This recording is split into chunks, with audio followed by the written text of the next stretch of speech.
نام خدایی که دفاع از مردم مظلوم را برای ما فرض قرار داده است. ما جبهه مبارزین مردمی با مردممان عهد بسته ایم تا که انتقام خون عزیزانمان که به دست این رژیم ظالم مظلومانه به قتل رسیدن را بگیریم.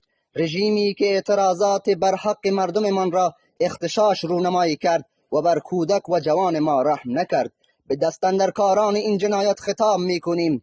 داغی بر دل مادرانتان می‌گذاریم که در صفحات تاریخ بار بار تکرار شود.